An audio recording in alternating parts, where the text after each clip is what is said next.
Alam mo ba na bago pa magkaroon ng tao, ang mundo ay pinamunuan ng mga dinosaur sa loob ng mahigit 160 milyong years?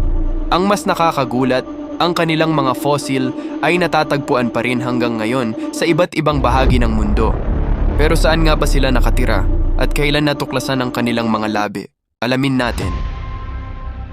Noong panahon ng mga dinosaur, ang mga kontinente ay magkakadikit pa bilang isang supercontinent na tinatawag na Pangaea.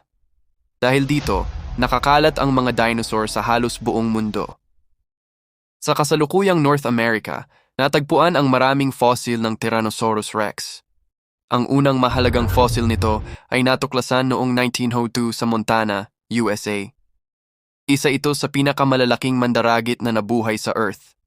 Sa Mongolia, natuklasan noong 1923 ang mga fossil ng Velociraptor sa disyerto ng Gobi. Dito rin natagpuan ang ilan sa mga unang fossilized dinosaur eggs sa kasaysayan. Sa Argentina, maraming fossil ng malalaking dinosaur ang natagpuan.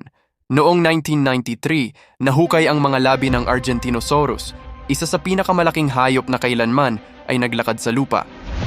Sa China, natuklasan noong dekada 1990 ang mga fossil ng mga dinosaur na may balahibo.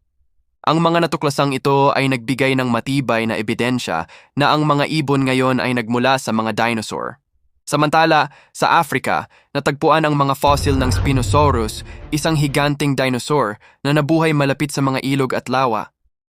Ang unang fossil nito ay natuklasan noong 1912 sa Egypt at hindi rin nagpahuli ang Asia.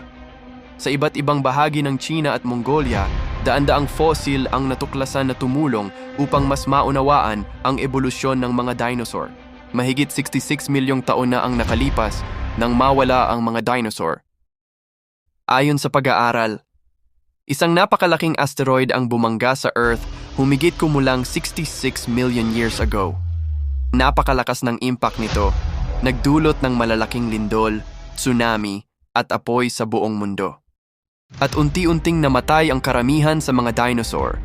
Ang pangyayaring ito ang tinatawag ng ilan bilang isa sa pinakamalaking extinction event sa kasaysayan ng Earth. Ngunit ang kanilang mga fossil ay patuloy na nagbibigay ng impormasyon tungkol sa sinaunang mundo. Mula sa disyerto ng Mongolia, kagubatan ng North America, hanggang sa kapatagan ng Argentina at Africa, bawat fossil na nahuhukay ay parang isang piraso ng napakalaking palaisipan ng kasaysayan ng buhay sa Earth. At sino ang nakakaalam? Baka ang susunod na pinakamahalagang dinosaur fossil ay naghihintay pa ring matuklasan sa ilalim ng lupa. Ang mga dinosaur ay wala na, ngunit ang kanilang kwento ay patuloy na nabubuhay sa bawat fossil na nahuhukay.